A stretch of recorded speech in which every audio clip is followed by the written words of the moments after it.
Call to order the Wheeling Plan Commission for Thursday, November 8th, 2012.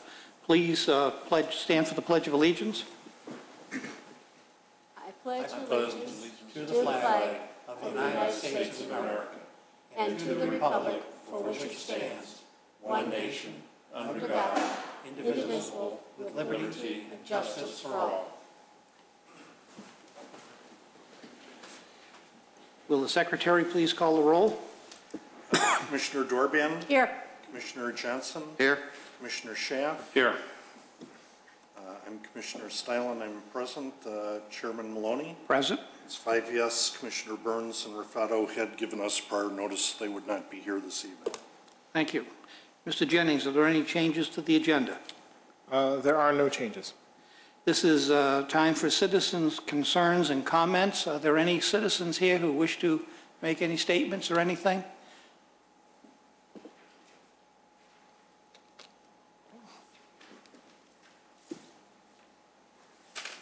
Would you, into the microphone, give your name and address, please? Robert Burke.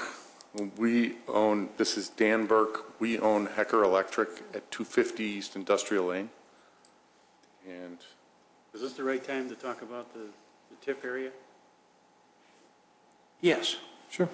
Yeah, because it's not a public hearing. There won't be any discussion, public discussion at that point because it's just a review, but you're welcome. we're just concerned with the plan that basically pushes us out. We're on the north side of industrial, and our building is far more unique than most of the others around there.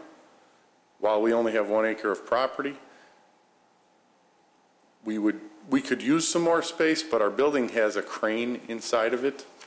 It's a gantry crane, runs the full length of the building, and it's an integral part of our whole building. And when I saw of your plans and we start looking at buildings with cranes, as soon as you put a crane on your search, you just drop down to 5 buildings in all of Chicago. I mean, there's very few that have it, and it's really not an optional thing for us. The ones that do can pick up locomotives and things like that, right? Well, it's a 5-ton crane.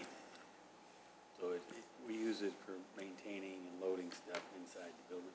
Okay. So it is really a critical part of our whole operation, and we're concerned with, trying to find another space that would be compatible, whether in town or somewhere else. I mean, we looked, there's very few places with these things. So I know you've pretty much made exceptions for waste management and SET, and we would like to ask for the same exception if possible. Just for your information, we're not voting on anything there. This is a conceptual plan. In fact, there's 3 plans that they're bringing to us for our review and comments, and then they go back to the drawing board. So procedurally, where we are right now, this is the first public discussion that the Plan Commission has had an opportunity to take a look at these concepts. There will be sometime within the next month. We expect at least 2 more meetings. One is a meeting with the property owners in the area, including yourselves. We expect another meeting with the Plan Commission, and then there'd be at least 1 meeting with the village board after that. So there's going to be a couple of different opportunities to talk about this, explore what the different options mean specifically to you. So you can listen tonight, see what is presented by the consultants, and then if you have questions, we do actually plan on having a meeting with the neighborhood. Okay, then you have some means of cocktail. Mr. Chairman? Sure. May I ask if to give your business and your address again? Sure, I can give you a card if you want. That'll be fine. Yeah, we're Hecker and Company. We're at 250 Industrial Lane. Would you give one to Mr. Jennings too, please? Thank you. Uh-oh. I'll write it down and pass it. Okay, down. thank you. And maybe whereabouts are you on? Yeah, that was the other thing. On that drawing, that Stavros 250 Lane. Industrial, is that the right? Correct. Yeah. Okay. The Stavros Lane that's listed, that's actually part of our property. We had just you know, that the way they have it drawn, the property lines aren't exactly right. I know that's a small detail, but. It was vacated at some point, and Yeah, we've acquired it and been paying taxes on that property since. As we said, this is conceptual this evening. They want our input into it. And as he said, there'll be a meeting of the Okay. residents or property owners at some time, and then it'll come back here and go to the board. yeah, and this, of course, is a public meeting. You're welcome to stay tonight. And Yep. listen. There's going to be, we have one other item of business, which is a voting item first, and then the consultants on this plan will present the three options to the commission. Certainly welcome to stay and listen to that. Okay. Do you have any, just so I know, do you have Yep. any idea of timeframe of this whole thing? For tonight or Yes. the total? Yeah. Oh, at a minor site plan, it's typically 20 minutes or so until we get into the discussion. Okay. Is the property owner meeting going to be here, or is it going to be? We're working on that. I had actually thought maybe the library, they have some conference room space there. We're not totally sure yet. Okay, Okay. thanks. Thank you. Are there any other citizens' concerns or comments? There being none, we close this portion, and we go to consent items. There are none. Items for review is docket number PC 1226, First Korean United Methodist Church, 655 East Hintz Road, minor site plan and appearance approval for a building addition. Mr. Jennings. The First Korean United Methodist Church on Hintz, just west of Milwaukee, is requesting minor site plan and appearance approval for an addition in the rear of the building. And I would pass it on to the project architect at this point. Okay, my name is John Kim of John Y. Kim and Associates, Arlington Heights. We are architects, and I'm requesting for site plan review involving 1825 square foot, 1,825 square foot of one-story masonry building matching to existing facility.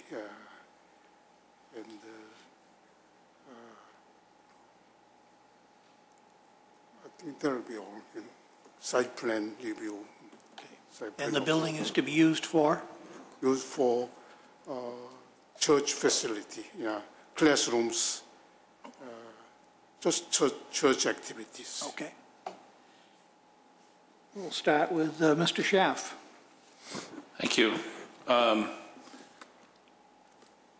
thought that, I had a misconception, but this is going to be a standalone building, Yes, and it will be I'm sorry.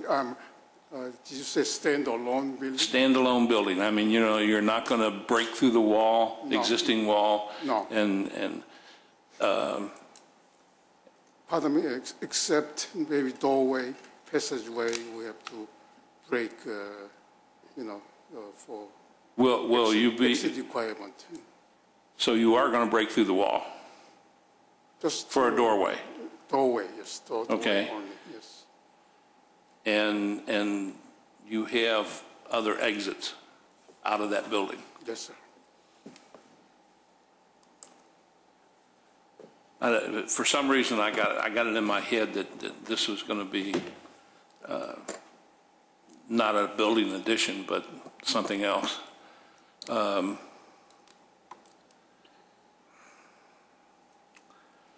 That's all I have for right now. Thank you. Thank you. Commissioner Stylen. Thank you.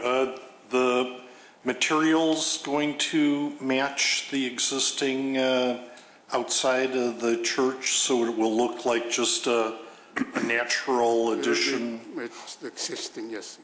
I guarantee that. We are the designer, for this project.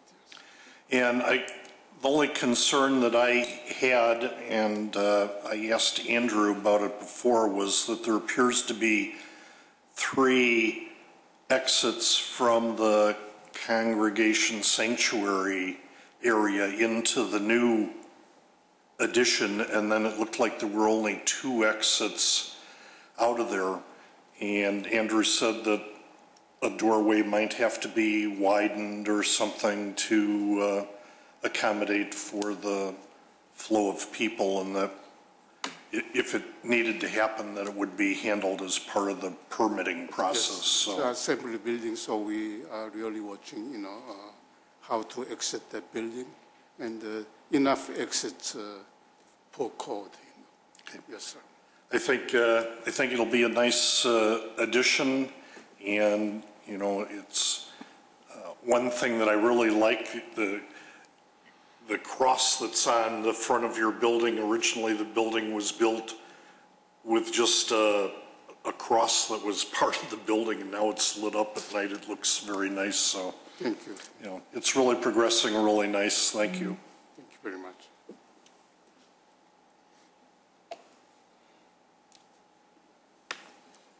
Is that it?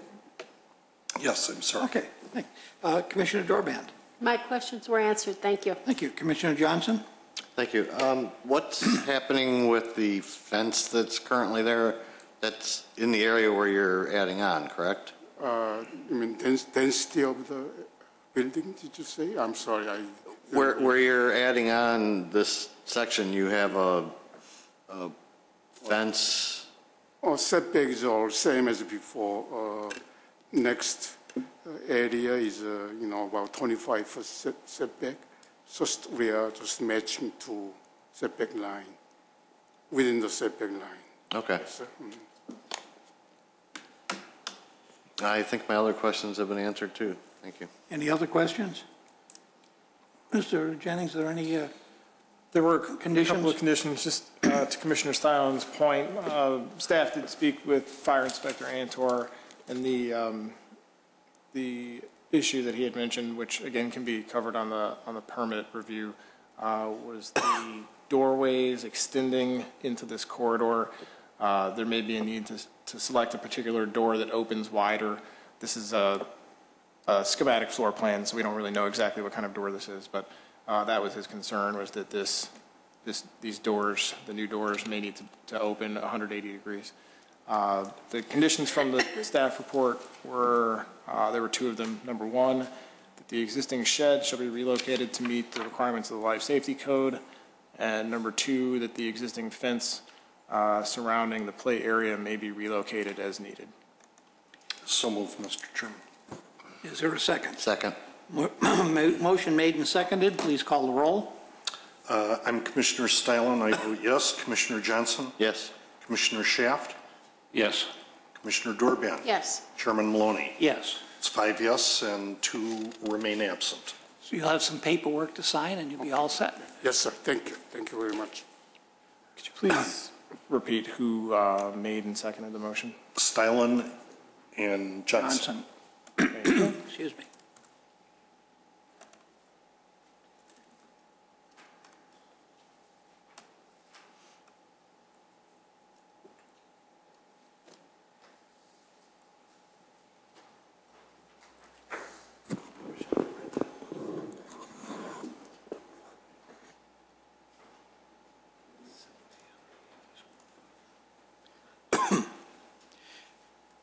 While they're doing that, we have approval of the minutes, October 18th, 2012. Do I hear a motion? So moved. Second. Motion made and seconded. All those in favor? Aye. Aye. Opposed? Minutes of October 25th, 2012. So moved. Second. Motion made and seconded. All those in favor? Aye. Aye. And opposed? They're all passed. Excuse me, Mr. Chairman? Yes, sir. I'm sorry, I have to, on the October 18th, I was absent, therefore I have to abstain from Very good. that. Thank you.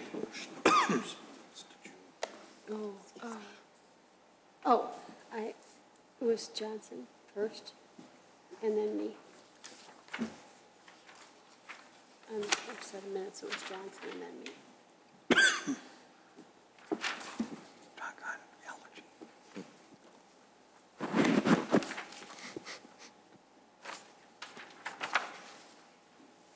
Is that right? Yeah.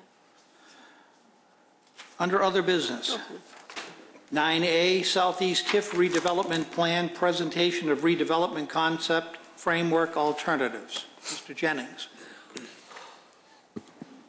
The Southeast TIF District redevelopment plan was in front of the village board about a month or so ago.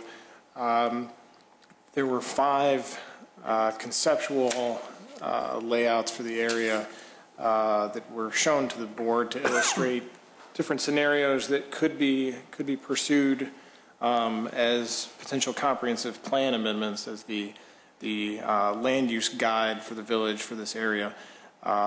The Board of Trustees reviewed those 3 options, reviewed the 5 options, and selected their 3 preferred options. The consultants for the project, Tesca and GHA engineers, then did some additional detailed analysis and produced the draft document that was forwarded with your packets. And Todd Van Adelijk and Don Matthews from GHA and Tesca are here tonight to present the plan and begin the discussion with the commission tonight. For the record, would you both give your names and business address into the microphone, please? Sure. My name is Todd Van Adelijk, Senior Planner at Tesca Associates. We're at 627 Grove Street in Evanston, Illinois. Sure.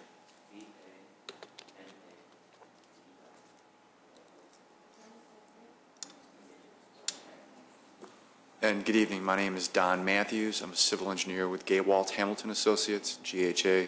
We're located at 850 Forest Edge Drive in Vernon Hills. Thank you. And you gentlemen have the floor.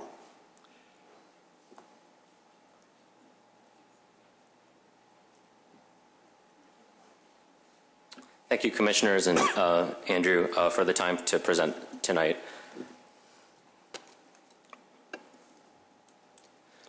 For the overview, just for the presentation tonight, we're just going to give you a background on the subject area and just the project background. We'll go over the 3 alternatives that are going to be presented and then go over the next steps for the process. The subject area is the small industrial site that's enveloped by the Chicago Executive Airport. It's on the west side of Milwaukee Avenue, just to give you some orientation.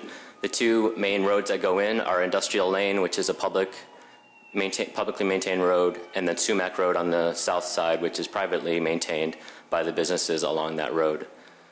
As you can see here, Waste Management occupies a good portion of the site. You can see that in green, and then to the east of them is SET Environmental. They also own a significant portion as well. Just some project background. The subject area is part of the Southeast TIF District. It was established in 2008. And typically, by state statute, a TIF has a life of 23 years. So the TIF is currently about 4 years old. So there's quite a few years left in the TIF, about 19 years. And TIFs can be extended with approvals from the state. So there's enough time for the TIF to gain increment and gain value, so that if there's any redevelopment projects to be done either publicly or privately, there will be funds available in those about 19 plus years left in the TIF. The airport, when we spoke with them, they would like to be more self-sufficient, meaning that they'd like to own more land so that they could control what goes there. Obviously, they're landlocked and they're maxed out in terms of the land they own. So now they're just trying to figure out, with the land within the study area, what can they do with some of the land that they could potentially purchase. So that's one idea that one thing that we considered when we went through the development plans, is figuring out if the airport wanted to expand, how could they use some of the land that we're going to look at as well. 2 of the options look at that scenario. Ideally, any uses that come here should be more compatible with the airport. We heard that from the airport. We heard that from the village, from village staff. Since this is an airport, they'd like to see uses in which you'll see in the scenarios, things like maybe a nice restaurant or rental facilities, maybe warehouse facilities that are related to the airport, such items like that, and you'll see those in the scenarios that we'll go through. Immovable objects, in quotation marks, nothing I guess is impossible to move, but when we spoke with some of the landowners, Waste Management and SET both came up.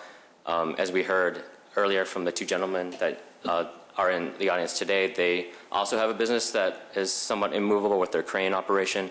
So that's definitely something we should definitely consider and not take lightly. So those are the 2 things, or some of the things that we did consider as part of the options. And then the last point on here is code compliance was a major issue that we heard not only from village owner but also property owners as well. As I'll go into in a couple of minutes, there were parking and concerns with parking on public right-of-way and outdoor storage being excessive.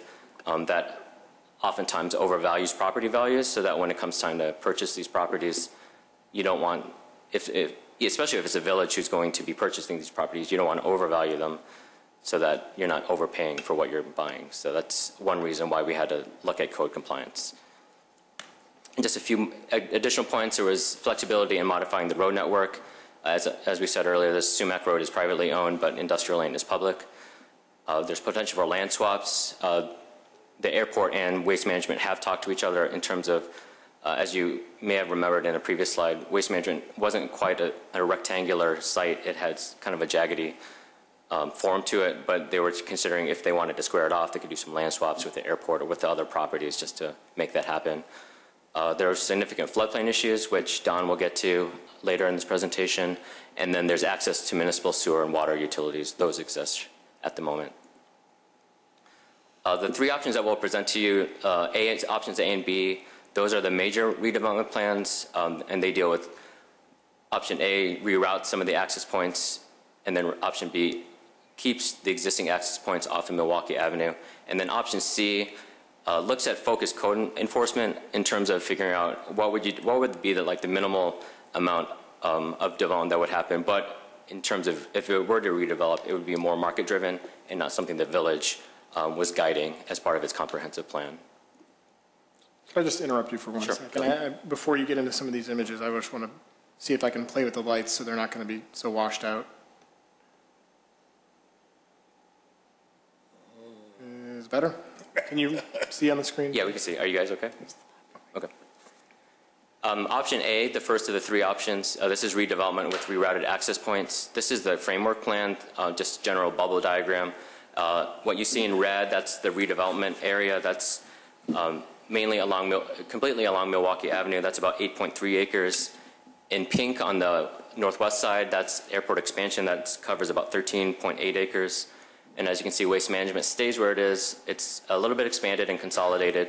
And SCT also stays where it is, but expands a little bit in the lighter blue. And then in the green, that's stormwater detention.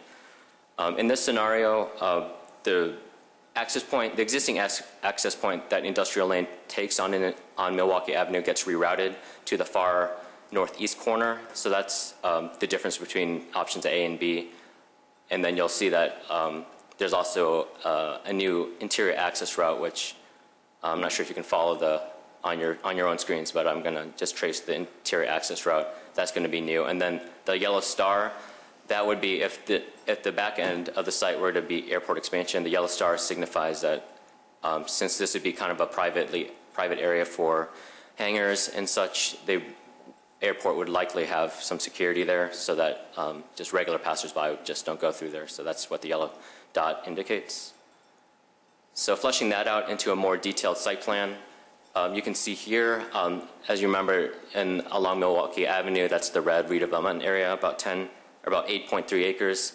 In terms of the land use plan, on the far north end is there'd be a restaurant, and following south on Milwaukee, next to it is a flight school. That could be an existing flight school that's already in the airport that gets relocated into this office building, or it could be, when we did our research for existing conditions analysis, we figured that there might be another local school, such as Lewis University in Joliet. They have a flight school. Maybe they would like a satellite office here just because there's an airport that they could serve. Kishwaukee College in DeKalb also has one, and then SIU, which is further south, closer to St. Louis, but perhaps they would like a Chicago presence. So that's one idea that we considered as a flight school. Further south on Milwaukee in the center, that's an office. It's more like flex workspace, like a Regus. That's one of the more popular international flex office workspaces. That's where like an executive, if they don't have a physical office, when they're visiting, they can rent out a space for a day or a couple of days or even a couple hours and work near the airport and then hop on a jet back to where they came from. And then further south, this little number 4 is a car rental facility like an Enterprise or or an Avis. And then at the far south end on Sumac and Milwaukee corner, that's a gas station. And then it's more than a typical gas station. I'm sure one of the things that is becoming more prevalent is where the convenience store is combined with like a Dunkin' Donuts or a Subway, where it's a little more substantial. It does have the typical uses such as the gas canopy.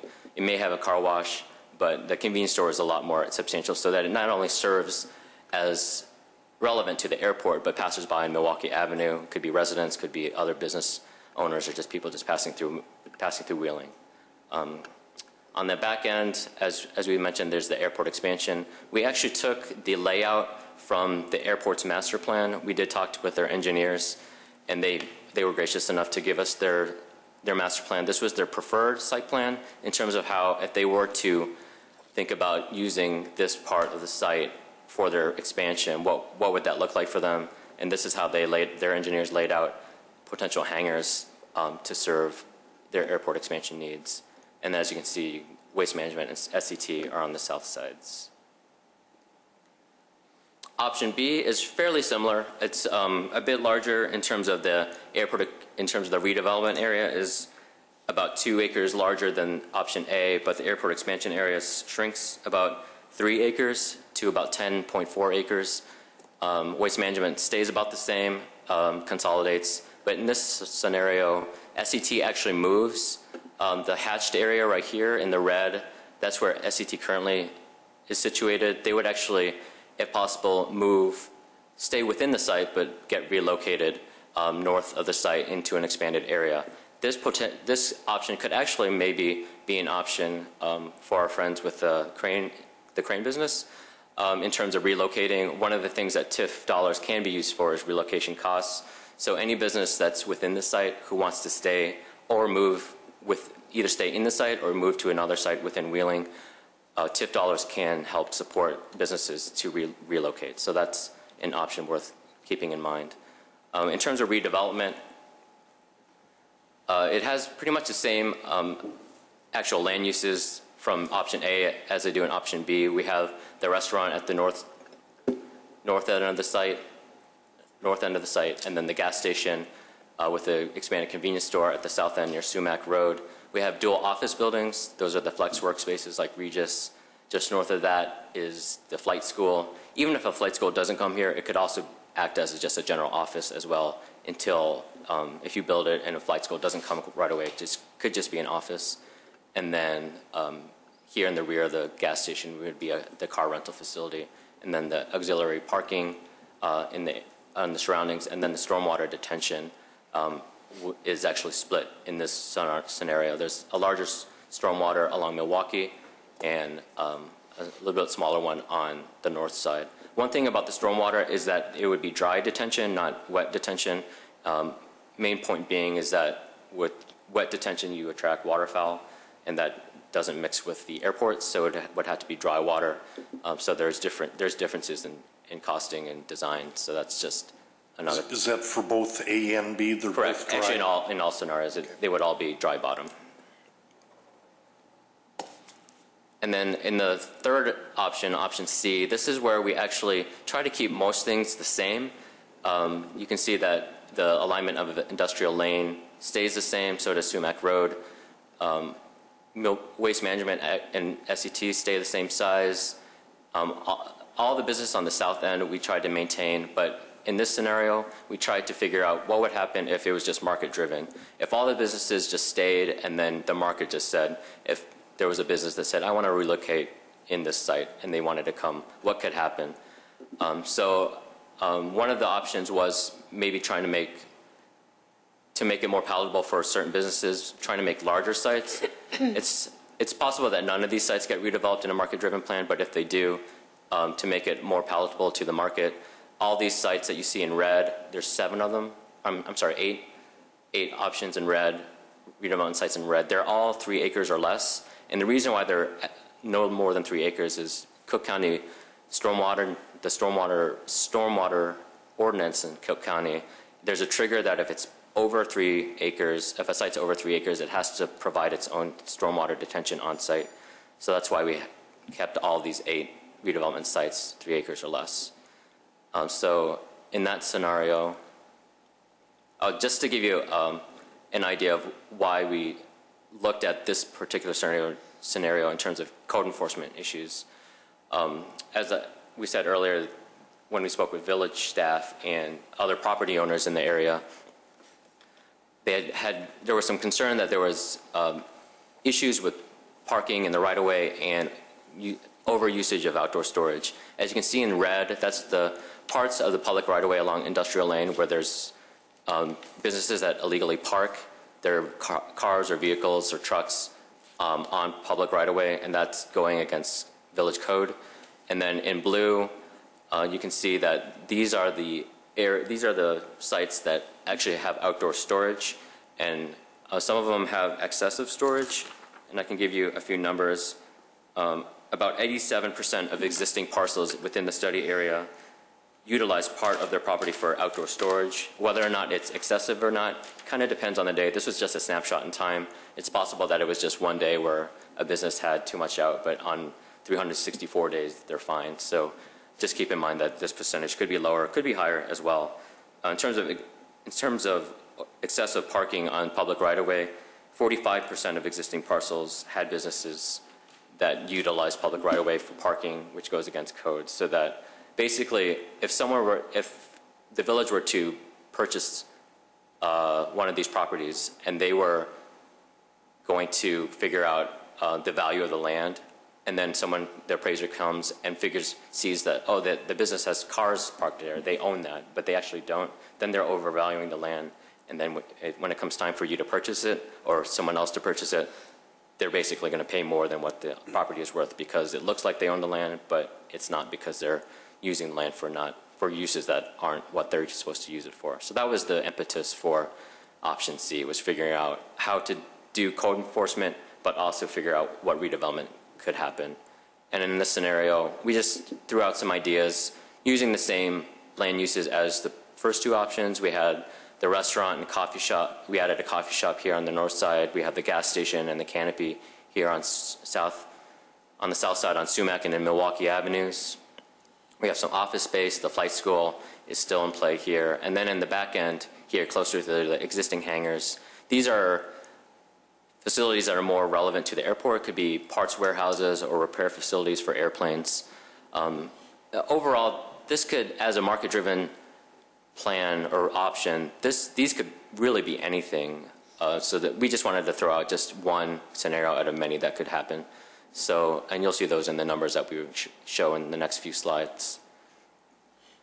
Just for comparison, so that you can actually look at the options side by side, you can see in terms of redevelopment area, option B has the highest, although if option C, if all the sites, all 8 small sites redeveloped, they actually have close to 20 acres of redevelopment area, or they could have as little as 1.7. So it kind of varies on depending on the market, how the marketplace plays out. In terms of airport expansion, option A has the higher value, and then you can see in option C, we didn't consider any expansion for the airport in option C, although that could also vary if in the marketplace, the airport considers that they want to purchase land.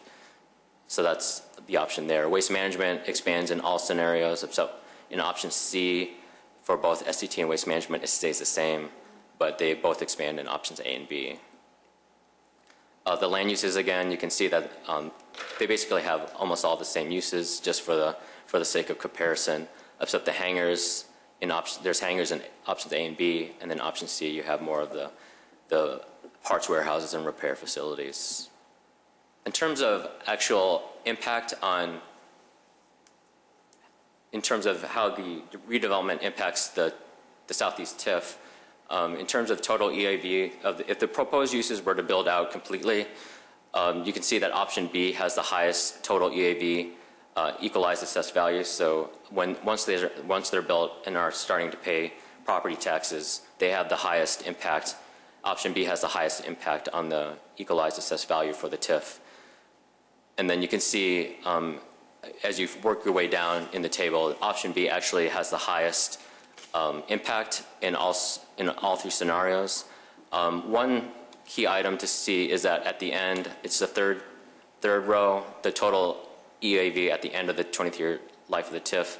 So once the TIF is complete, option A would generate over $20 million of additional EAV, and then option B would be about 22,000, and then option C would only be 22 million, and then option C would be 17 million, which is comparative to if there were no redevelopment at all.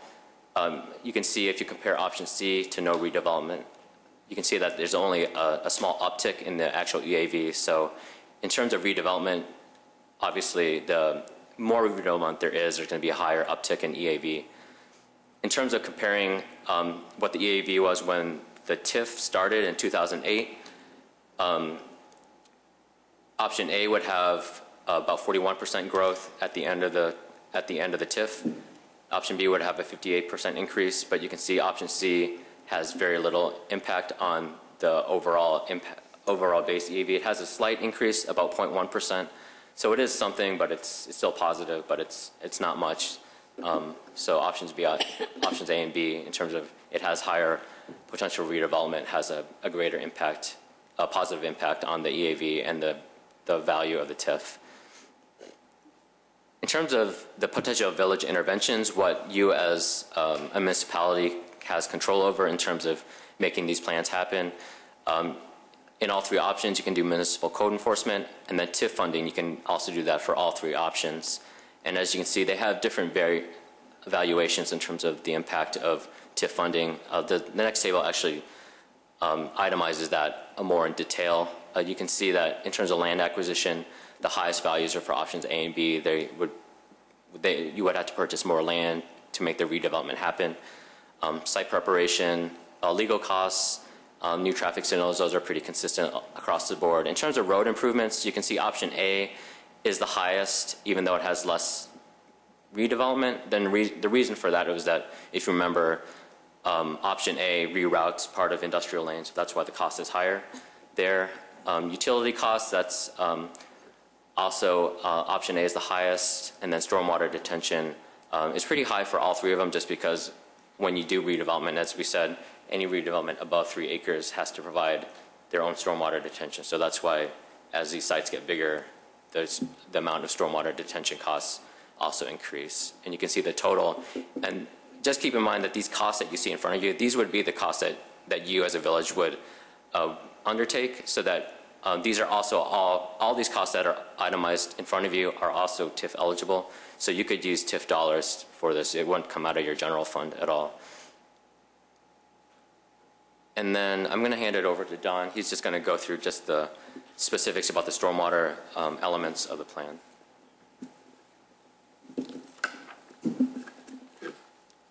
Thanks, Todd. So, as Todd mentioned, there is some issues with stormwater on the site. So there's floodplain on the site, and anytime you do redevelopment, you have to provide detention storage for it.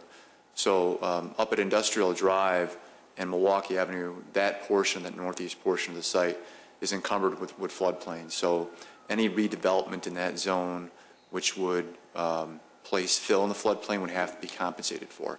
So the costs relative to flood storages are identified in that, or not the cost, but the volumes that we would need for flood storage are approximated in that last row there, and it varies between 1.5 and basically 2 acre feet of flood storage. And then with regard to detention, what we looked at, it was essentially for each of the developments, we looked at how much land was being disturbed, not so much in terms of how much redeveloped area there was, but essentially whatever land is disturbed would then require some stormwater management or detention.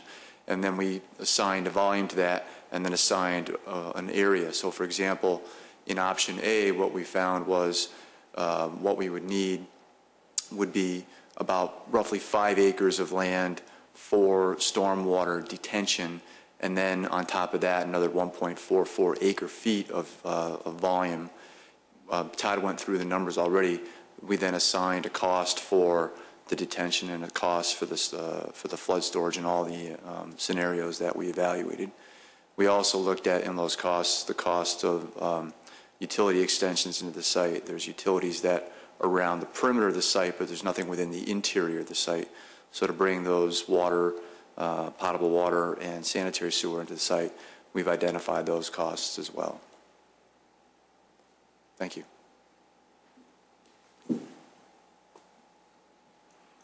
that's basically it for the formal presentation. The next things that Andrew actually outlined earlier was just the next steps. There would be an open house with the property owners, hopefully within the next month or so, and then we would refine the concepts based on what we heard from them, and then bring it back to you as the Plan Commission, conduct a public hearing, select preferred concept. You could, if you want to select one, or you could even select more than one if you want to keep one in your back pocket just in case one falls through.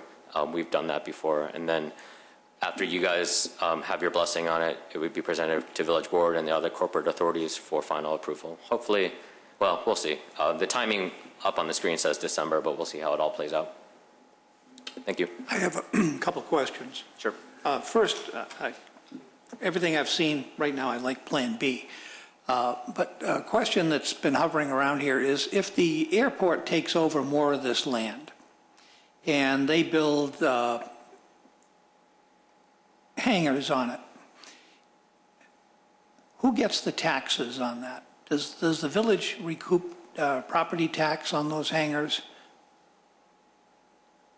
I believe so, because I think when we were figuring out the evaluation of what would it cost, what impact would new hangars have on the equalized assessed value on the TIF, and we did comparisons to other hangars, not only within the airport itself, but other airports. They do generate tax dollars, but it also kind of depends on the structure. Most of them, at least the ones here in Chicago Executive Airport, the ones that we did studies on, or that we looked at for their values, they did provide tax value to the village.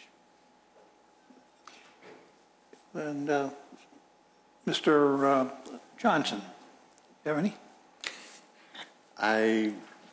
There's a lot to process here. I really don't know what to ask at this point. Just from the overview, I like option A or C.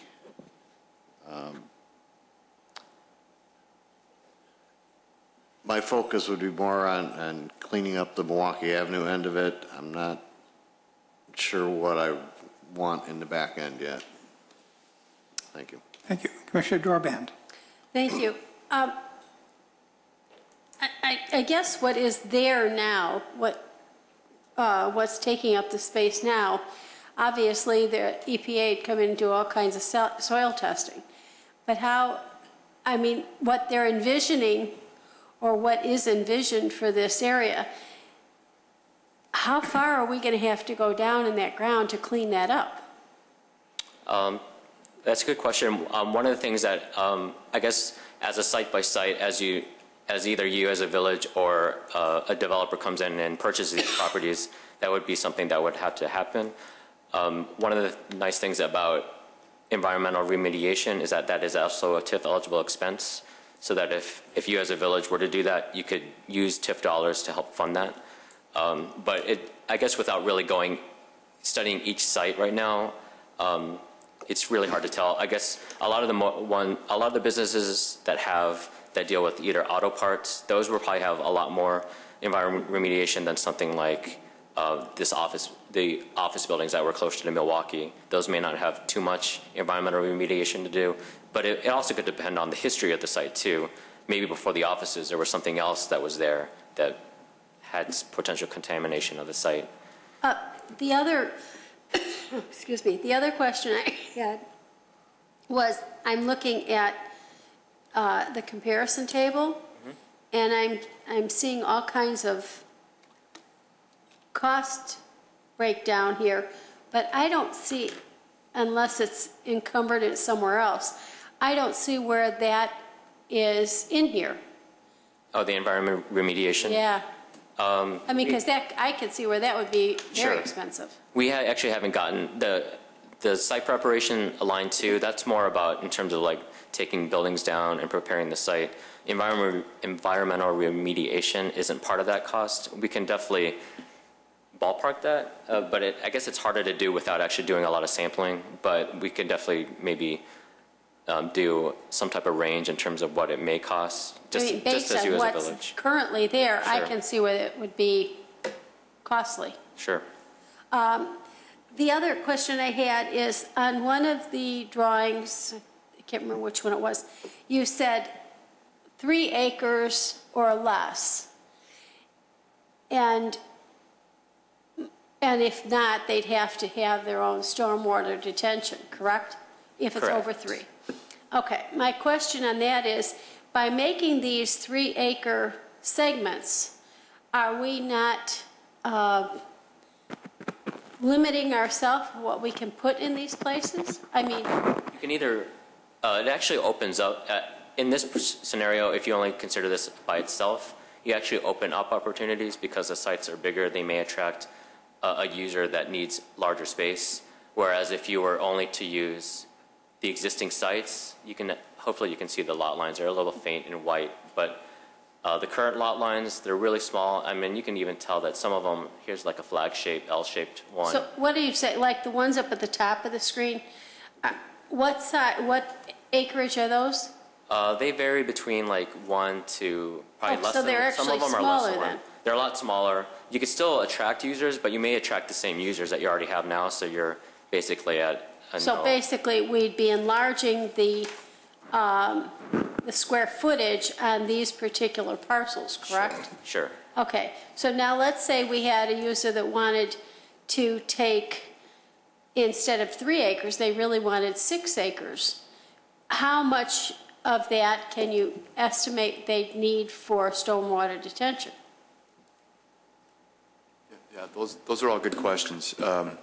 Actually, what we did was in our cost and our stormwater assessment, we assumed the worst-case scenario that they would have to provide all the storage. So our estimates right now include the cost of detention, assuming that was required, even though it's a 3-acre lot or less. If we are able to work it out so that the lots were smaller than 3 acres, then that cost of the stormwater for option C will go down. So the number that the number we have in there now is the worst-case scenario in terms of stormwater costs. Okay, so you've already entered that in this cost. Right. The only thing we don't know is what the cost on remediation might be, and do we have costs on removal of the buildings in there? Yeah, we've assessed or we've estimated the cost of site demolition, site clearing, mass earthwork. Okay, those so types that's of all costs in are there. in there, and That's that's site site preparation. preparation. The only thing that's not in there is then would be guesstimate on EPA, correct? Correct. Okay. Are there any other costs in here? Because I was very startled at the amount of legal costs. I mean, is that, A lot of it's contingency. You may not need all 400 or 400,000. When I was talking to Mr. Janik in the Community Development Department, he cited a case, not here in Wheeling, but a nearby community where if it was just one property, their legal costs were already over 100,000. But if for option A, we would be dealing with 7 or 8 or 10 plus properties, individual properties. So those legal values do actually add up. And then these are just estimates. They could be higher, could be lower, but we were just, as Don said, just trying to err on the side of having a lot more than you may need. The legal cost could be less, but when you're dealing with environmental sites and also property owners who may not want to move, or there might be other things that are just unforeseen when you start digging around on these sites, there could be other legal costs that just come up and they add up. I think you brought up another question I was going to ask about the folks that may not want to move. How do we deal with them? Very good question. It is a very dicey subject. You definitely do not want to force anyone to move. But one thing, the code option B, the focused code enforcement. Let's say that this business right here on this corner, let's say that they use a lot of this red area for their storage, and you call them out on it and say, hey, you're using public right-of-way for your site. You can't do that. You have to park all your vehicles and your storage on your site. But then the business owner says, I can't do that. They won't fit. And then you can say, well, it's either going to fit or you're going to have to move. And then that decision may be made up for them, saying, well, if they can't function on the site that they're given legally, then you as a village can say you need to find another place, because if you can't legally operate here, I mean, that's kind of the onus on the property owners, so that they're going to have to figure out where to move. So that's one option in terms of code enforcement. If you do a more focused code enforcement of parking and outdoor storage, some of the problem properties that have been raised to us, those may solve just by doing code enforcement alone. But in terms of property owners that are actually conforming to your codes, and they still don't want to move, that's a little bit dicier. You definitely don't want to get into eminent domain, but you as a home rule community may, I don't know, it's kind of the policy of the village of what you do with properties that you wish to purchase, or I definitely don't want to put any words in anyone's mouths, so it is a dicey subject. Well, and then would there be, we probably could look at relocating them into another Correct. area? You could definitely, that's one thing that we always advocate, is working with property owners to figure out what is the best option for them, whether it's moving to another site within Wheeling. That way they can stay in maybe it's a village that they grew up in, or just like doing business here, finding a site here in the village, or if they don't mind moving next door to Prospect Heights or to another neighbor, you could also work out with their village and figure out if they have any space that could accommodate them. As I said earlier, TIF relocation costs are TIF eligible costs, so that if that were to come for rather than a business to fold, if they just wanted to move off to another site, those costs would be TIF eligible. So the business would have to apply for those funds to help them fund their relocation efforts. Is there a percentage of what the TIF might cover for relocation for one of those businesses? It's kind of up to the village. They can apply for, a lot of times when a business or a property owner applies for TIF funding, a lot of villages cap it at 25% of relocation costs. If you really want it to happen, you can do all of it if you really wanted to. It's kind of, the cap isn't really a hard and fast cap. It's not state mandated, but you can figure out if you really want to help a business move and you have the funds, and if it's a business that's not terribly expensive to move, you may be willing to foot more than the average 25%. You could do less too if you think that this is a business that it's not really worth your time or funds to help move. Maybe they have the funds to move, but they're just trying to use public dollars to use. Then you could probably say we're just going to give you 10%. So it kind of depends on the situation and just on the situation. But there's not really a hard and fast percentage. Yeah, because 25% isn't a lot, because that can be very costly to move a business. Sure. Okay, that's all my questions. Thank you. Thank you. Commissioner Steinle. Thank you, Mr. Chairman. I'm going to start with Pam's concern about the environmental impact. I guess my concern is that, my guess is that there could be a big difference in the costs for remediating the areas. If, like it is for option A, where you're going to have a lot of airport hangars, it's probably a lot of concrete, there probably isn't any green space. If there's something bad there, I think you can concrete over a lot of bad stuff, and that is acceptable. Whereas in option C, if you're just creating bigger lots that tend to be more open space, and now to create a 3-acre lot, you have to dig up a lot of ground or replace a lot of soil or whatever. My guess is option C might be a lot more expensive than option A. Might, I don't want to say be dirt cheap, but concrete cheap. You know, is that true? And shouldn't those kind of cost differentials be really documented in the plan, you know, to some kind of best guesstimate? Because that's been an industrial area for a long, long time, and you know, I'm not sure anybody really knows what's been there or what's buried there, other than it's been an industrial area for a very long time. For sure, that's a fair comment. With option C, even though the lots are going to be larger than what they're at now, I still anticipate that there's going to be a fair amount of impervious coverage on those lots. So there'll be larger buildings, larger parking lots on those individual lots.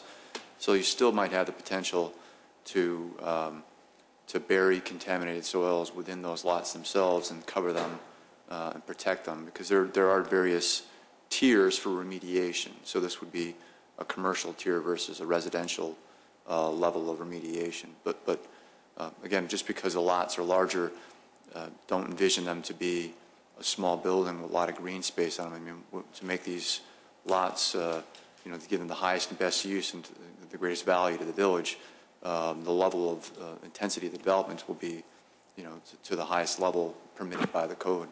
Yeah, I just think that, if you knew you were going to make airport hangars out of it, that, and I don't know how we relate to the airport, if we sell stuff to them or what happens, but that transition would be basically, I think, unencumbered by remediation to a great extent. Whereas if you're trying to sell lots to some kind of business owner, that they're going to be a lot more concerned, and we would probably have to do a lot more upfront effort. And again, I just think that those costs somehow need to be documented a little bit better into the site prep costs. Yeah, that's a good point.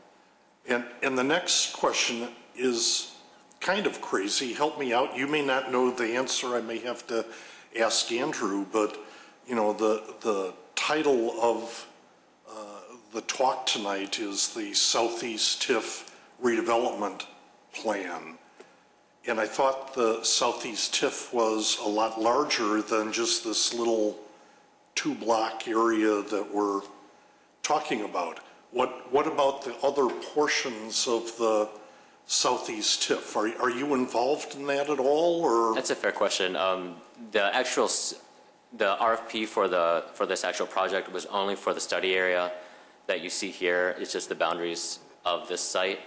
And as you said, the TIF is actually a whole lot larger. This is only a small portion of that. The actual scope of the study is only to look at this portion of the site. We weren't really commissioned to look at the entire TIF district. That could be a future project down the road, but I think in terms of looking at this particular area within the overall larger TIF, this is a really good start in terms of figuring out if you have a certain design concept that you want to convey here with this portion of the site, especially being along Milwaukee Avenue, what types of cues can you take from this particular project and carry that over to the overall TIF? But to answer your original question, no, we weren't commissioned to look at the entire TIF. Okay, let me ask you, and I'm going to stretch your area a little bit, but for any of the 3 options that you've come up with, and I'd like to expand that just beyond those areas to maybe be the entire TIF area, and maybe even the entire airport area. Do you think it might be a reasonable thing to come up with an airport zoning overlay for the airport in general, which would pick up the TIF and your project? And the overlay would say something to the fact it wouldn't change any of the zoning, but it would just say that any new uses of a property should be complementary to or in support of or complement airport-related uses. So, like your automobile rental would be a complementary use to an airport, a restaurant, a hotel, an office that does flight training, whatever. All those kinds of things would be airport kind of uses. Do you think that would be a good idea to put that in place as soon as possible so that somebody doesn't say, I'll make a used car lot or a, something else to start right now and at least get a plan in place. Sure. I mean, I think one of the things worth looking at is just figuring out if your base zoning, your current zoning as it stands today, already protects you in terms of having height standards and land uses that are compatible with the airport. But if it does come into play where an airport overlay district is worth exploring, that is actually a really good option to look into. Various communities of all sizes, big cities like Nashville, Tennessee, and San Antonio, they have their own airport overlay districts. Smaller towns, like I was looking at one in Manhattan, Kansas. I'm not sure how big Manhattan is, but I don't think it's like Manhattan, New York. But it's, I think some of the things that they cover in their overlay district are things about what types of land uses would you like to control in around the airport or manage within the airport area. Height standards are also often covered in overlay districts for airports. Sound is also another one. Water storage. Water. There's actually overlay districts for a whole bunch of things that I was researching some of it today. There was one for military bases. The amount of sound that a military base can exude from its property. There's an overlay district for that. So it is a fair thing to definitely explore, whether it's part of this study or beyond as a village. One thing to keep in mind is how the coverage of your overlay district, if it only covers this particular study area, which would probably be too limiting. If you want to cover the entire airport, I guess one of the limiting factors to that is that you share the airport with your neighbors to the south, Prospect Heights. So you would have to figure out a way. Do you guys share the overlay district? Would they buy into that? Maybe Could ask them, right? Yeah. I mean, maybe they've already thought about it and haven't broached the subject with you. So that's one thing to keep in mind. Or if the overlay district is only within the southeast TIF, that way it's only within your municipality. You don't share it with Prospect Heights or any other neighbor. I think it would just be wise to make it as broad an area that is, immediately adjacent to the airport to cover all those things that you said. So anyway, thank you for that. Sure. I think that's something that we could do irrespective of whatever option eventually gets picked. Yeah, it's pretty independent of any option, really. We could start working on it now and maybe get a head start on. Sure. So let me take a look here. Yep, that's my only question. Thank you very much. Thank you. Commissioner Schaaf. Thank you. Since Commissioner Stylen took my TIF identification things away, I don't have many questions, although I would like to see, that TIF identified. I would think that would fall under staff. I could probably look that up somewhere if they told me where to look it up. It's on our website. I'm sorry? It is on our website. Yeah. We can send it to you as well. And because I like to see the surrounding businesses, I know that there are restaurants, there are, there's the hotel, there's all kinds of different things that are in there. And what you have put in there, I am also very cognizant of Hecker Electric. I don't really like to see businesses having to move, especially if there are extenuating circumstances. But I think that's about it. I think you've limited yourself in the types of businesses that you're going in. I think they should be more airport related.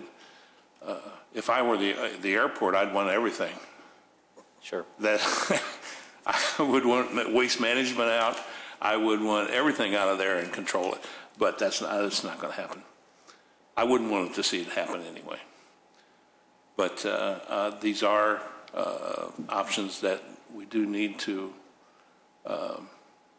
probably discuss and absorb. Airport has waste, and therefore it could be considered complementary. I'm sorry, I didn't have my hearing aid on for that comment, but that's my comments. Thank you, Mr. Chairman. Thank you. Any other comments? Thank you very much. Great. Thank you for your time. I do have a comment for us, though. What are we supposed to do with this presentation? Are we supposed to take any action, make any recommendations, commentary? Well, I've taken some notes. There were a couple of questions I think that the staff and the consultants need to take a look at relative to how to convey a range of costs for environmental remediation. I think in reviewing the plan, we also have some just general questions to work out of how do you convey some of the basics of what does this mean to me if the next step for us is to go meet with property owners in the area. So part of it is just figuring out how to convey the information here in a way that is appropriate to the audience. We've got to work on that at the same time as having some of these questions that the commission asked incorporated into the next round of this document. So will it eventually come back to us? Yes, or? it's going to come back to you at least one more time. We will, because this is anticipated to be a comprehensive plan amendment, we'll have to set up a hearing for it. So there'll be at least one hearing after the meeting with the property owners. The plan, I think, from this point, we'll take the comments that were made tonight. If there's any additional comments or questions that you would like that you haven't thought of just now, and you go back and you absorb something from tonight or watch the tape back and think of something else, just let us know. We will be working with them over the next month on this next meeting. Hopefully we'll be ready for it within the next few weeks and then schedule the meeting.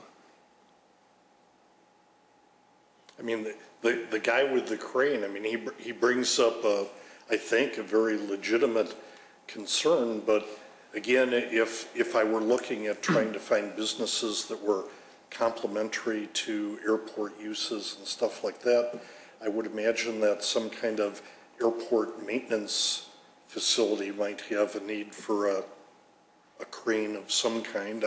I don't know. So it's not like the building would be abandoned. I think his concern is just that not every business has a set relocation cost. For him, their relocation cost is square footage plus equipment, and their equipment can't be moved. They can't take their crane, pack it up in a box, and put it in a new building. They almost need a comparably sized building with that particular kind of crane. And I think the gist of what I understood, at least from what he was saying, is there aren't buildings like that. We do have crane buildings. We have many crane buildings in Wheeling, but if they have a particular size crane, wall-mounted, gantry-mounted crane, it may be extremely difficult to find something like that. Neat, thanks. Okay, moving on. B, Tahoe Mobile Code Interpretation for Outdoor Storage. Mr. Jennings. Just flip to the other show real quick, please.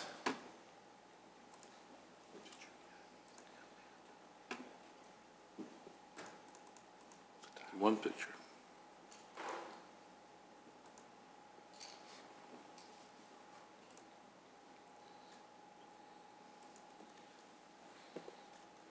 While the consultants are still here, are there any other questions, additional questions for them before we move on? Not at this point. Okay, we'll set up a conference call and go over the questions that were raised tonight. Thanks a lot. Tahoe Mobile, the corner of Old Buffalo Grove Road and Hintz Road, has contacted the staff with a request for a fence permit. Fence permit in this case requires a zoning code interpretation. We've got a fence in a location that has historically had some vehicle storage, vehicles related to the business. If you take a look at this area. There's a trash enclosure here. The business owner has contacted us to request a fence where you see this red line, basically enclose this area. And the question of interpretation in the code is a fence installation, in this case, going to require this area to be viewed as outdoor storage. There's a trash enclosure inside that area, as I said. The business has customer vehicles that are waiting for parts that are parked, that are in this area. There are maybe 2-3 customer vehicles. They own, the business itself owns 2 or 3 total vehicles of different sizes. I believe they have a snowplow that they keep on site occasionally. So the property owner would like to fence this area to store the customer vehicles, protect his own vehicles. He also has a concern with loitering, and he'd like to protect the back area because there's been loitering on his lot. So the question then is, because it is a service station, is there some anticipation of having vehicles waiting in an area for parts, or is this a truly unique circumstance where this business needs to request some type of code relief? The B3 zoning district does not allow outdoor storage. The previous zoning district, when this building was built, did not allow outdoor storage either. So there's no legal non-conforming status. If it were to be considered outdoor storage, there's no legal non-conforming status that we can attribute to this. So the questions then are really, is it storage, is it not storage? Is there a point at which it becomes storage, so that if it were viewed as a minor site plan change for now, is there a point at which that minor site plan change would necessitate an outdoor storage treatment? So that's generally what we're looking for, is some discussion and interpretation on this so that we can provide the business owner with some guidance. What you're saying is he's already storing, he's not bringing more things into store. What he's going to put the fence around is currently there. Yes, he's got a vehicle or 2. He's got customer vehicles that are parked there while they're waiting for, I think he said one of them had a part for his transmission that he's waiting for. So, and he's doing this for security reasons. Security reasons. It's on the corner. There are people there who sit and eat their lunch, that sort of thing. So, for that reason, it is a fence. But is the nature of the use, does it cross that threshold of becoming outdoor storage based on this? But he's not intending to make it more of a storage area. No, he's taking not. what's there and putting a fence around it. I'll start with Commissioner Johnson. Well, I think given that, he's doing it more for security than to just start collecting more stuff back there, I would see no problem with the fence. The trash enclosure, though, is inside the fence, so he'd have to... The fence would, in all likelihood, stop at this point and connect to it.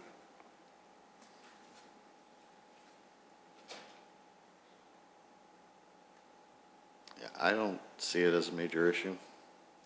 Commissioner Dorband. I don't have an issue with the fence per se, but I did have a question about some of their vehicles that are parked on hints that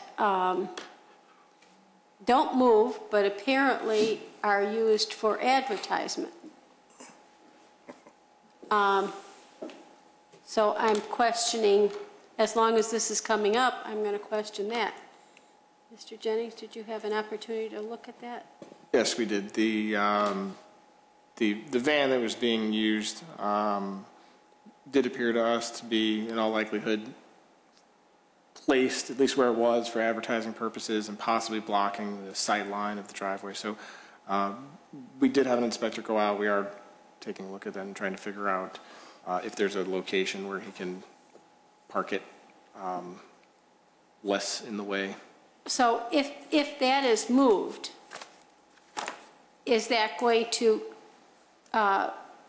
give a better sight for that whole street? Because that seems to be blocking a lot of things and taking up a lot of their space. I didn't quite understand why it was parked where it was, okay, and taking up the amount of space on their property. If they want to have this space used for storage or whatever, but they're still allocating that whole big area to use for their van or whatever it was to advertise, I'm confused at what they're doing.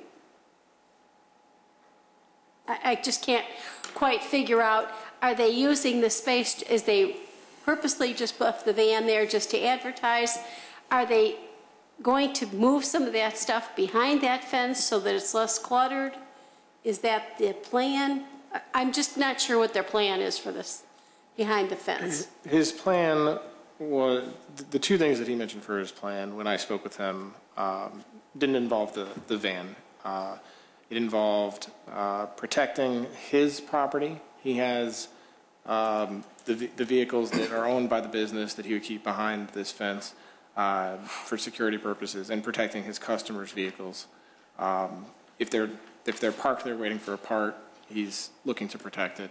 And he just, because it's behind the building, he didn't want people to be able to so easily enter the property and use it where he can't see what's going on back there. So those are the primary reasons. But I don't know specifically. If he comes in for a minor site plan review or some type of public hearing, we can certainly ask him about the van directly and Okay. how often it's there and where else he could put it. Okay, that's my only question. Thank you. Thank you. Commissioner Stylen. Thank you, Mr. Chairman. I have a concern, right?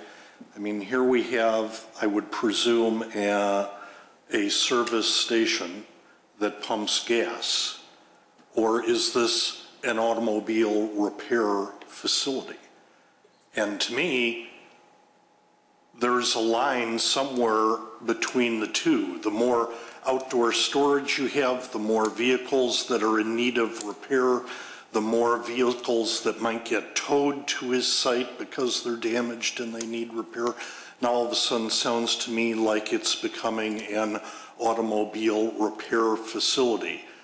Well, what happens if, other service stations in our town, Bob Boho's service station, if he started storing a lot of vehicles on his site, or the Phillips 66 on the corner started storing vehicles, or let's even extend it a little bit and say, hey, AutoZone, Pam's favorite spot, let's store some cars there and do a little bit more minor repairs there.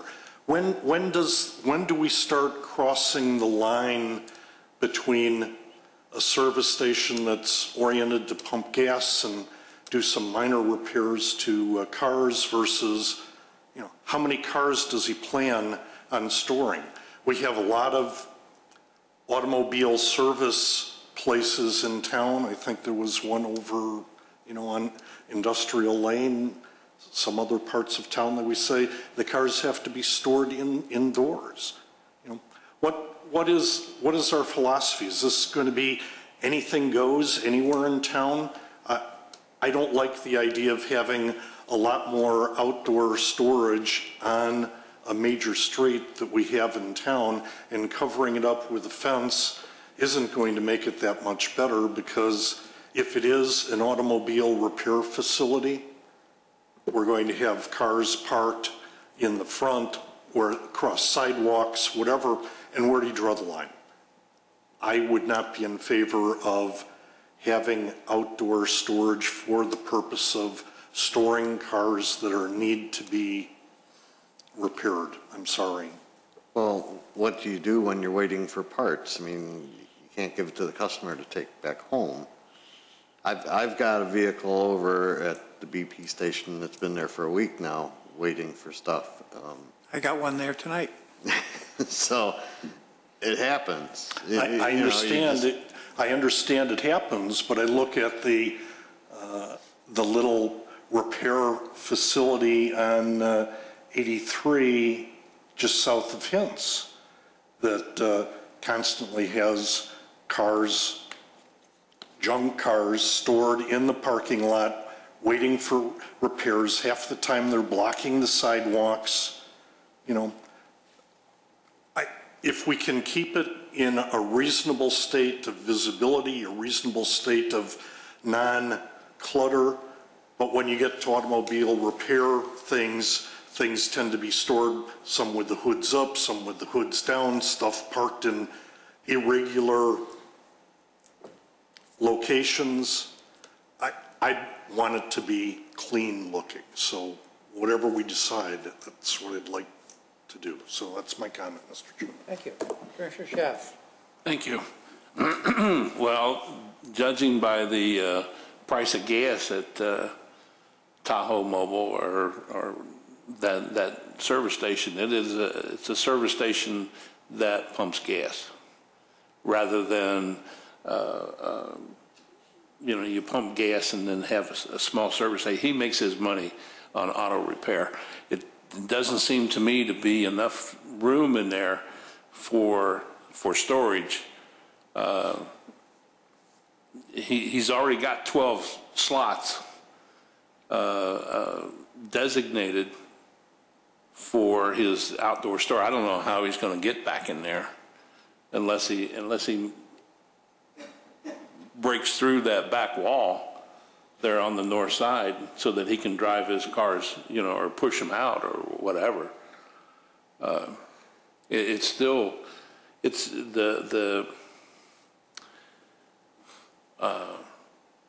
that particular area is what? Is light industrial or what? General commercial and office. It's a B3 district.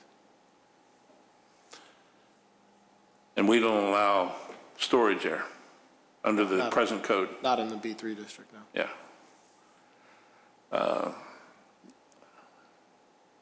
I think he needs to buy some more land in there. It doesn't seem to be what he's got outlined in red doesn't seem to be enough for what he's thinking of doing. If he wants to store all of the cars and his equipment and everything back in there, it just doesn't seem enough room. What he's saying is he wasn't going to store any more than than is already there. He's not going to store anything more. Right. It's not going to become a storage. It's just going to put a fence around that area, protect the property. Mm-hmm. So give us some quantities then. Yeah. I have a hard time, Mr. Chairman, I have a hard time believing that. I think he's looking to expand his business and take in more auto repair. And yeah, he needs some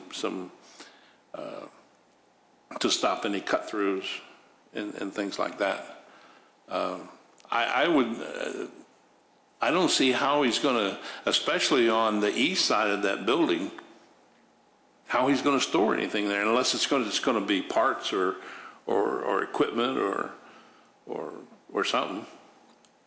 Doesn't seem to be enough, so he's going to have to mark out more lines in the back for parking area. I don't know. Right now, as it's presented, I would not be in favor of changing that.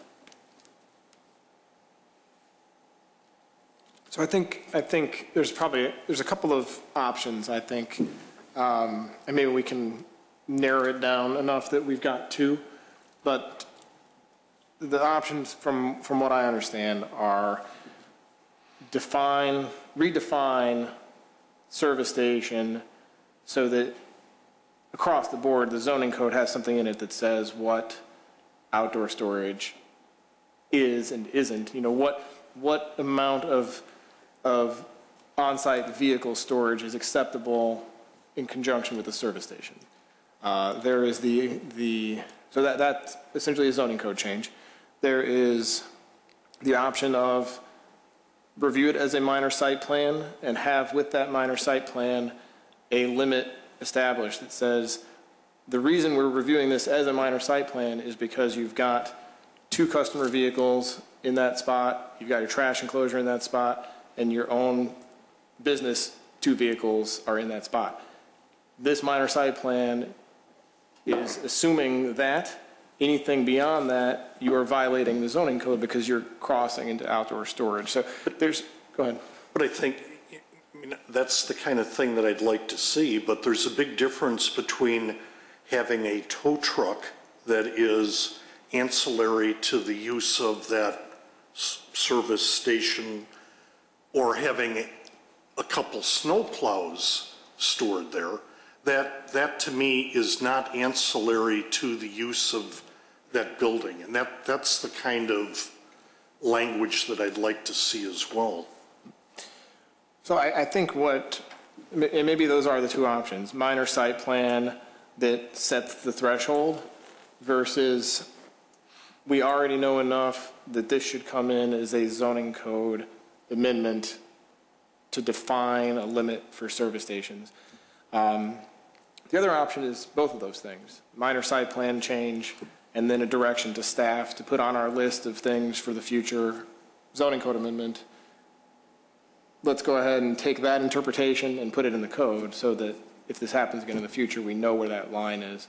So is there a consensus to direct this business one way or the other? The 2 options being direct them to come in with a minor site plan that has limitations in it versus go ahead and do a zoning code amendment that defines across the board what is acceptable at a service How station. enforceable is a minor site plan change with limits? I mean, that always becomes the problem, right? Well, I guess the question is what the violation is. I mean, the violation at that point becomes it's not just a violation of the site plan approval, it's a violation of outdoor storage in a district that doesn't allow it. So it is a pretty enforceable, I would say outdoor storage in the B3 district being a prohibited use is something that we would have the ability to enforce. Okay. So we'll start with Commissioner Schaaf. Which one would you prefer? Well, I would think if the owner would come in and say, this is what I'm going to park there, and that's it, I would like to see that. So you're talking about a variation? Pardon me? Well, it would have to, yeah, it would have to be a variation of variation code. or The way I'd phrase it was minor site plan. minor site that plan? clearly has limitations in it that establish the threshold Yes. versus a Code change? versus a code change that defines. Yeah, I would rather see the variation. You know, the minor site plan. Yes. Okay. Commissioner Steilen. I think I would rather have the petitioner go through the variation process to let us know what is so unique about his operation of his business that makes it any different than any other service station in town. I don't see it as being that unique, but he might be able to prove that it is. So I think it's more than a minor. So you're going for variation? I would go for a full variation. Commissioner Dorband? I think I'd like to go for a full variation. I'd like to know what makes him unique. Okay. Commissioner Johnson?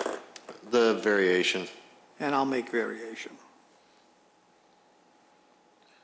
Now, when we go back, I'll double check, but it's a little unusual to do a variation that takes a prohibited use and allows it. What I would think, and I'll check with the director of the department and possibly our attorneys, but that I might interpret that as direction to change the code if the consensus on the staff end is that it's so unusual to take a prohibited use and take it through the variation process to allow it, if that's somewhat unprecedented, which is what I suspect is the consensus, I would then have the petitioner go through the code change. Okay. Then, even just if it's just the one, you're taking one isolated incident and acting as the impetus for a code change. Yes, it's not something that we haven't done before, to change the code. Sure. Because it's something just that because of one, yeah. It does apply to the other similarly situated properties. So, the 2 or 3 other gas stations that have service at the same property. Right. This would apply across, however this would be phrased, would apply across the board. But I think you could do that fairly easily, Andrew. I mean, we do have a number of service stations in town that do service vehicles and store vehicles for repair overnight, a week, whatever.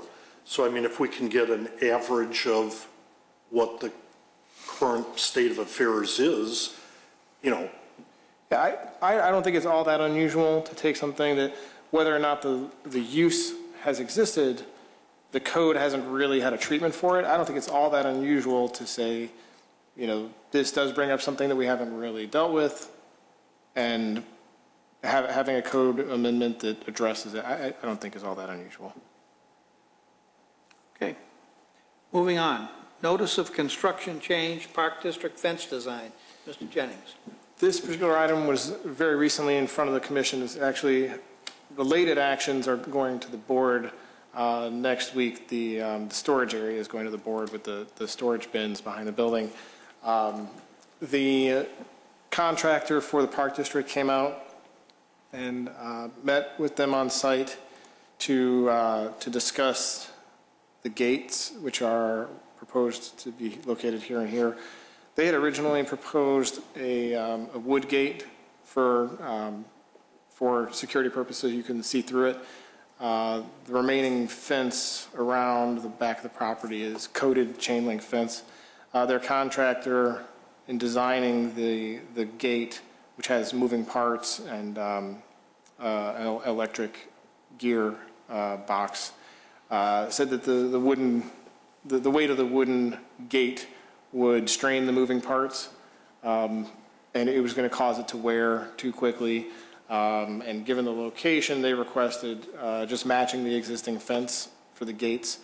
The staff viewed it as a construction change since it's not really visible from anywhere.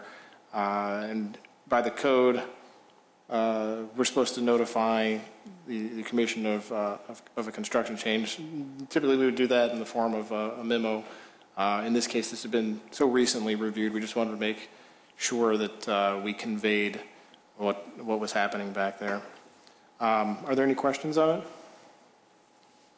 of course. Certainly. The remaining fence on the property is coated vinyl or whatever. This is the fence here. This is it's a coated Green. Green. They contacted us and asked the staff for an example of a fence. The one that we sent them to look at was brown. They do intend to do green to match the other. Okay, that was going to be my question. The chain link will be the same coated green with a green insert. I have no problems. Thank you, Mr. Anyone have any problems with it? No. Okay. No. I think we have to. For some reason, I thought that this was going to be a wood fence all the way around. The only section that they were proposing was connecting. So from the building to the existing fence, they were not proposing to change the existing fence. That was one of the purposes of the additional landscaping, was to fill in the the empty spots where you can see through the chain link fence so well. But when I asked them at the last meeting whether they were going to have a wood fence in the back or if they were going to have the big evergreen trees, they just said we're going to have the big evergreen trees.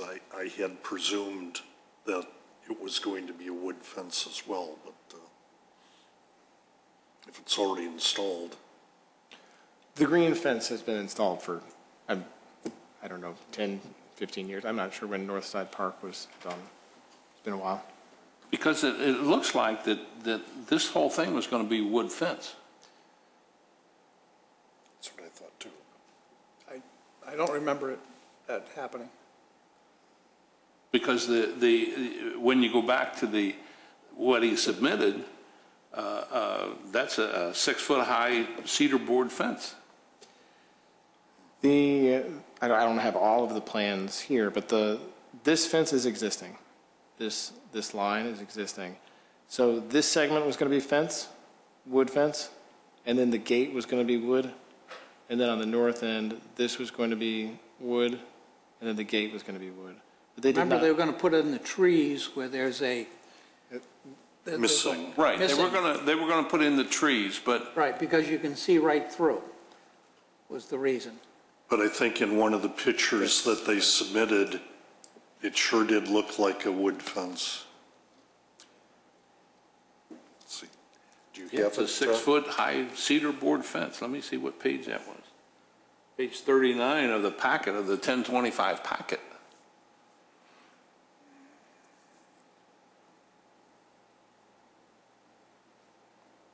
I don't know if I have it on here. Hang on. Page 35?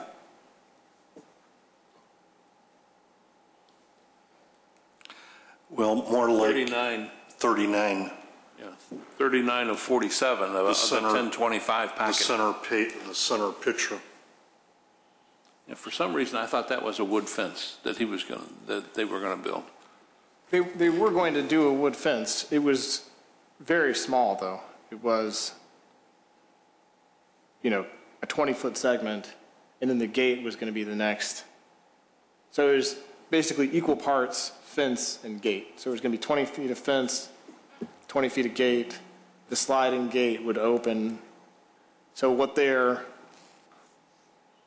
this green fence here, Yeah. they're proposing now to carry over here. So they had never proposed that. That was going to be a wood fence. They had not proposed that. Okay, because I was certainly under a misconception.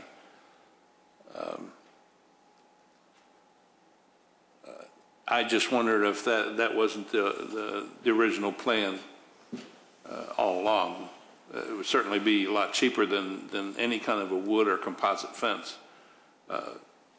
If they built the gates composite, it's sure a lot less weighted than cedar. But,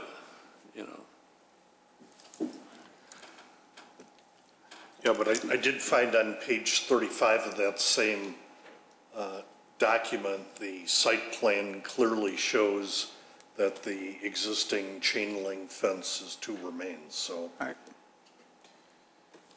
So the only new part is just at the gates? Yeah. Okay. The gate, and then from the end of the gate back to the building. Right. But Just like to I said, connect in. I too thought that whole back area was going to be, just to protect my friends. Oh, no, I really don't have a problem of, it's chain link now, it's going to stay chain link, and he's just going to make the wood portions chain link. It's more or less hidden from anything anyway, so it really doesn't to me, but. Especially if you put 25-foot wide trees on 15-foot centers. It'll fill in quite well. Sure. Okay, we off that?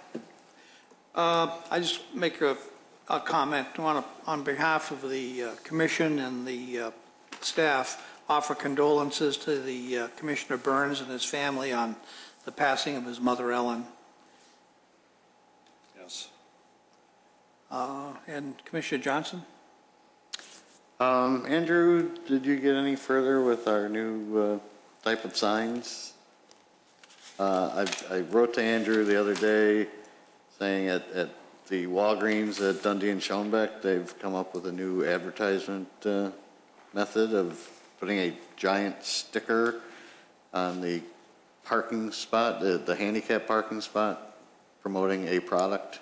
We went out, we took the pictures of it, we tried to assess how slippery it was. So angle one was, is this dangerous? Because if we're going to ask them to move it, you wouldn't ask them to move it if it is also dangerous. So the other side of that is the sign code, generally speaking, does give us the authority to regulate external signs like that. So we believe that we do have the ability to just say that it's a prohibited sign and just leave it at that as well. So that is what we're trying to figure out, is which sections of the code, and because it is new, we want to make sure that if we have to do it again, that we're solid on what we're saying about it. But that is a new one. Yeah. Sure. That's all I had. Thank you. Commissioner Dorband. Nothing, thank you. Commissioner Stylen. Just a slight comment, Andrew. The stop sign that's at the Advanced Auto Parts store with that unique kind of traffic, is there any way to get a smaller stop sign that might look a little bit more appropriate to be mounted on that base of the sign? It just looks a little shoddy, let me put it that way, that we have such a big sign, I mean a real full-size stop sign there, you know. Ask. Okay, thanks. That's it, Mr. Chairman. Thank you. Commissioner Schaaf. Thank you. I did have an occasion to drive by and look at the clock tower being erected. I still think it's going to be a problem of people climbing up and the kids climbing up in there. But you can't tell a whole lot from that. Traveling south to north, the Fresh Farm sign definitely blocks that clock tower. The other issue is the shopping center there, 83 in Dundee on the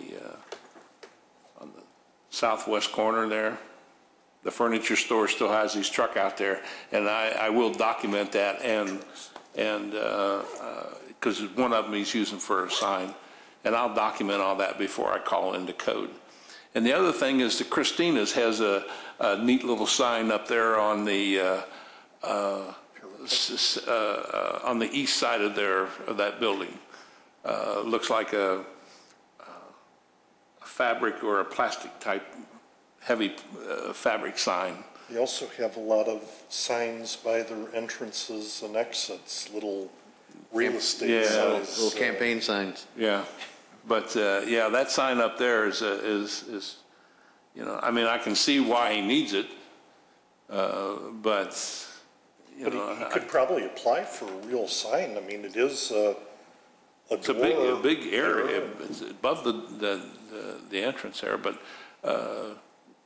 that furniture store is I'm gonna document all that and call it in, because that guy's been doing that for months and months and months. Every time I pass there.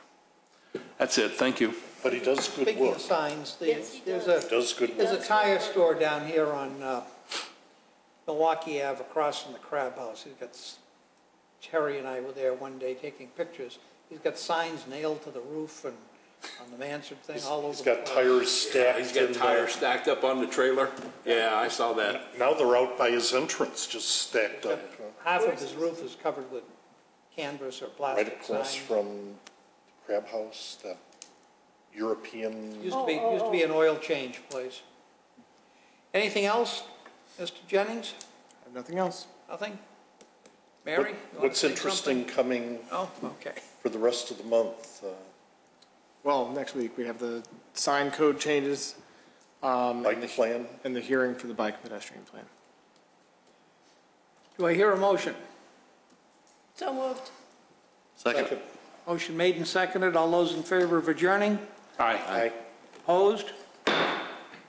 We're done. Round eight.